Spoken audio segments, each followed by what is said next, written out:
Hi guys, it's me Ty here coming from Phnom Penh, Cambodia, and today I'm going to talk about what to do if you get robbed here.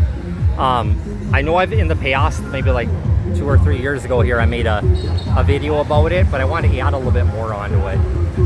Okay, so if anything happens to you, we do have police departments. Okay, this is out here at Riverside Park. This is across from the Royal Palace.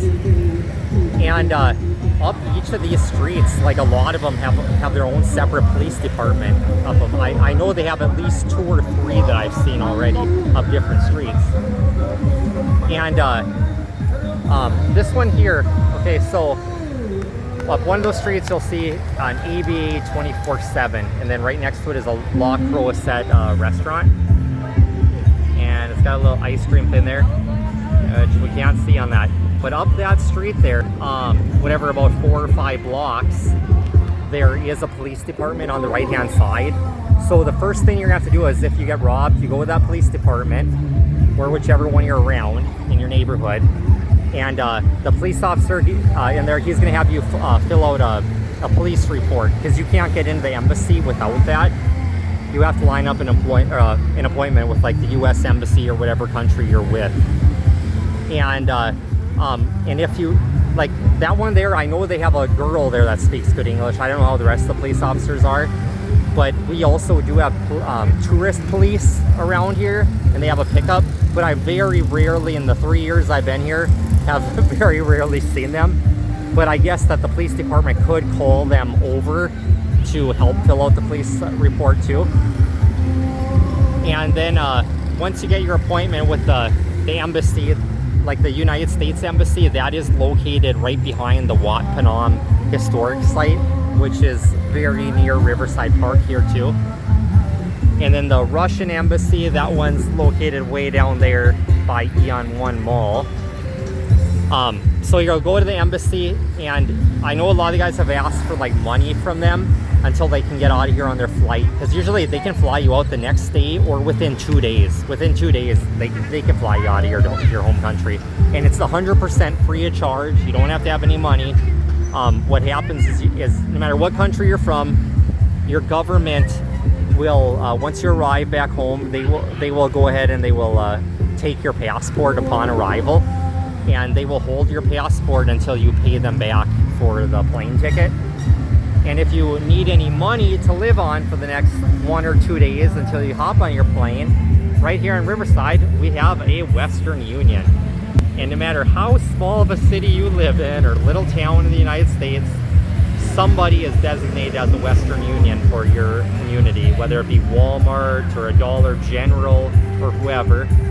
And then one of my buddies in Australia too, they have Western Unions everywhere there too, and that's how he transfers money back home or back to Thailand where he lives.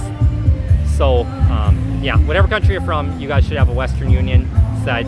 At the police department, they're there, and the embassy, they will call your mom and dad in your home country, and if your mom and dad don't answer, they will send your local sheriff's department officer over to mom and dad's house or a place of employment, and they will get a hold of them so that mom and dad can wire you cash through Western Union.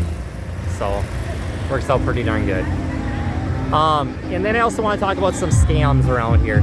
I've talked about different ones, but I don't know, in the last like few months here, I've ran into some more people around here. And there's this old saying, if somebody is too nice to you, usually you can't trust them. Because it's usually the people that are the nicest and sweetest talkers, they're the ones that are out to get you. So my girlfriend and one of my Khmer buddies out here, my girlfriend's Khmer too, all the local people around here. There was this Filipino guy. He comes up and he visits with us, and he had a whole bunch of like cookies and stuff, trying to sell them, and he's like, yeah, I'm trying to raise money for the Cambodia Thailand war or whatever, the displaced victims or whatever. And I was like, oh really? I was like, so what do you do for work here? What are you here for? And he's like, oh, I'm a school teacher at one of the schools here. And instantly that was a red flag for me, because I worked in the school system here in Cambodia. And how our work schedules here work is, if you like work at the international schools, you only do get 1 hour off, and you're not even allowed to leave campus. I know I wasn't. And then, and if you work for the government schools here, they get off from, the kids get dinner break from like 11 o'clock to, I think it's 10:30 to 11:30, 12:30, until 1:30. So this guy here, he was out at like 2:30 in the afternoon and like 9 o'clock in the morning out here, because that's when all the tourists are out here on the Riverside Park selling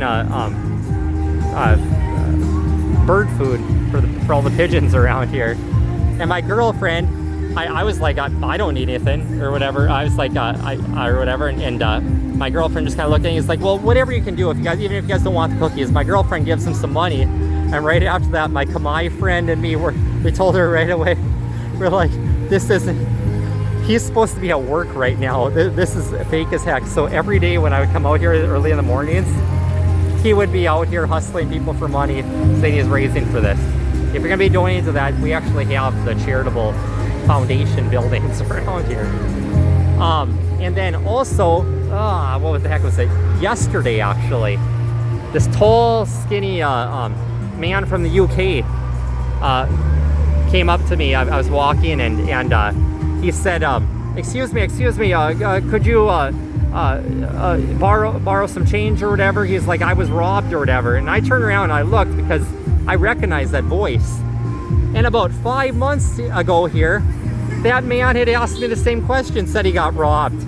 So he's just trying to have people, suckers around here, fund his living here in Cambodia rather than going back to his home country and getting a darn job in the UK.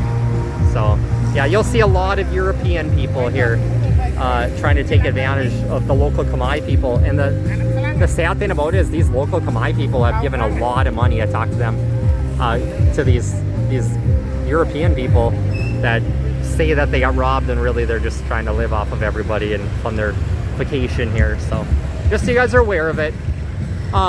If you guys like this content, like, share, and subscribe, and I'll just keep kicking out these money-saving videos for you guys.